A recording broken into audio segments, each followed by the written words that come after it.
Welcome, and thank you for tuning in to the Clark Network. This is the Ryan A. Clark Show. Please like, share, and subscribe. In this video, I want to talk about the crazy NBA trade deadline that just passed.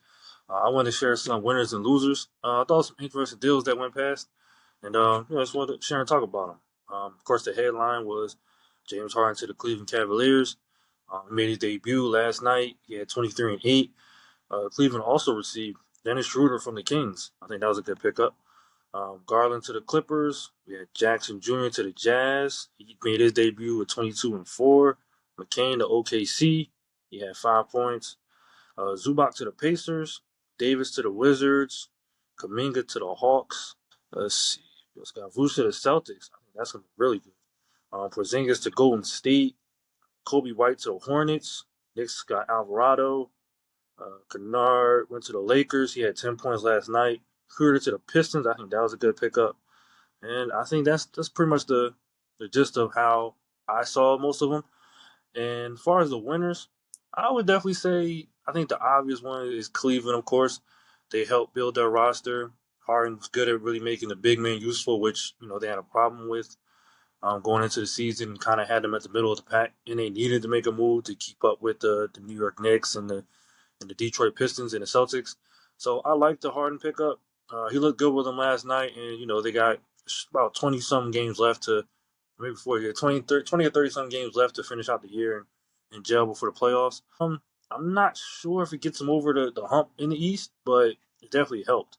It definitely helped. The East is pretty much wide open, and I think it can help. But Cleveland, Harden with big games, I don't know. I like the guy, but he does have a tendency when that series gets to about 6-7. Not being funny, I know, trust me, but it's I don't know. Hart definitely he definitely doesn't show, and I wonder if that's gonna play his part again.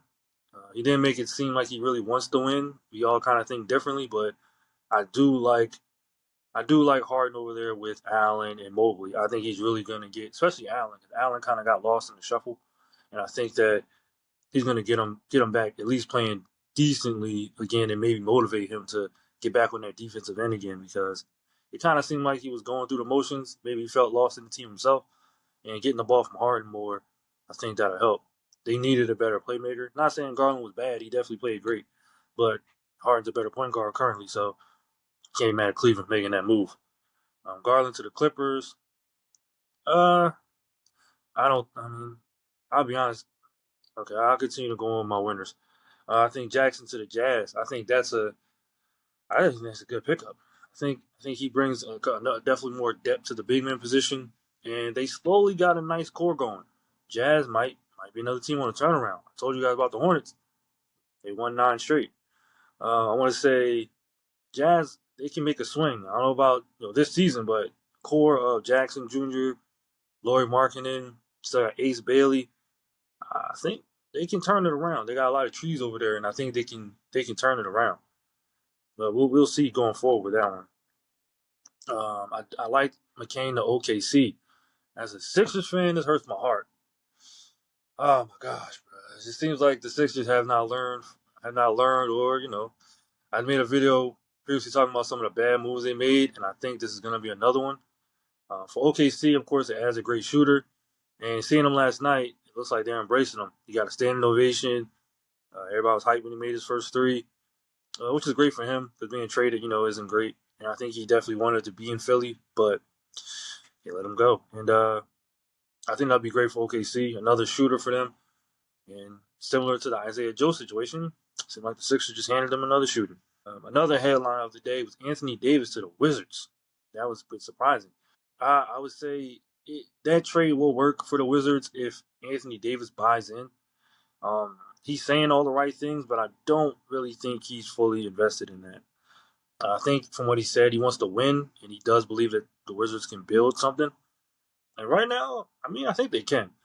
If AD can be who he was in LA and New Orleans, of course, I think they can.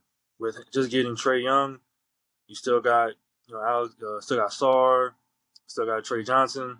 I think they can start to build something in the right direction. It's just will Anthony Davis lock in and you know he go back to what he was, and I mean not go back, but still want to play hard and bring both ends of the court. Be that the East is again the East is wide open. There's teams on the come up. There's some. It's pretty balanced. I think if they can buy in, the Wizards can make some noise. Not so much. I would think they'll still be at the bottom of the East, yes, but I think they will hover more around the play-in situation, maybe in the 8 to 10 range. But I can see it being a turnaround finally for the Wizards if Davis can lock in and want to be a part of the change. So I think that can definitely do something. Porzingis to Golden State, and I think Vooch to the Celtics. I think that was definitely a win for the Celtics. Vooch is definitely he's still a good player, still a double guy, and can spread the floor. So I definitely think he's going to help. I don't want to say he's another version of Porzingis. He's just not the defender Porzingis was. So I wouldn't say it was that dominating of a move, but it's still a move in the right direction and what the Celtics need. I want to say Vooch is almost Al Horford like, so I can see why they picked him up, and we'll see how that works out. But I definitely think it's a W for them. He's still a good player. He definitely crashed the boards, so I'm not mad at that one at all. As far as losers, uh, I would definitely say it's the Clippers. I mean, granted, you did get Garland, but you took a step back by letting go of Zubac and Harden. I'm not sure the direction they're going in, and why is Kawhi the last man standing? I'm kind of surprised by that, but I think more time will tell on that. But I don't. The Clippers did get some draft picks over the trade deadline, which is cool, but I don't know exactly. I mean, they haven't really shown that they can draft well and build talent. So I don't know. Maybe they'll change that around, but I don't see the Clippers. They took a real bad hit. They were already in the play-in, and now getting rid of two starters. I'm not sure how that's going to work out. I'm not sure. Another loser, I would definitely say, is the Mavericks. That Luka trade is looking pretty bad right now, and I mean, it's a strong debate between SGA to the Thunder and Davis to the Mavs for worst trades in NBA history. I don't know, man. And it's ironic that I'm talking about the Clippers and Mavs because, yeah, like I said, this made possibly two of the worst trades ever. And I don't know where the Mavs go from here. Of course, you guys do have Cooper Flag, which is a plus. You still have Klay Thompson, Kyrie Irving want to come back. But at this point, if you're the Mavs, do you kind of dump them too? I mean, you might have to. I would maybe keep Klay, and we'll see how Kyrie looks. But I don't know. He's injury prone at this point. Do you want to keep him? I don't know. I think Mavs might go into full rebuild mode, but that trade just did not pan out. And for giving up Luka Doncic, I know Mavs fans are definitely not feeling that right now. Another sleeper trade, I would say. Uh, I like Kobe White to the Hornets. It's like they're stacking up on guards. I know he brings a lot of firepower too, possibly off the bench. So it sounds like they're going to keep Ball because now he's working out. So they might keep him and have White coming off the bench. He's a good scorer, so that might be fitting for him. And the Hornets have turned it around. 9 straight wins. I like it. Herder to the Pistons. I like that one. They they definitely needed shooting. He definitely does that. So I definitely think he's going to spread the floor and give them a lot more to work with as far as being aggressive towards the rim and spreading the floor like you talked about.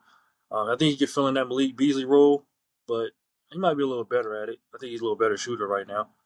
But thank you guys for tuning in the video. Just wanted to share some of my thoughts on the trade deadline. Gave you some winners, losers, and sleepers. Please like, share, and subscribe, and let me know in the comment section who you guys had as winners or losers or possible sleepers. Let me know what you think. Thank you. Have a good one.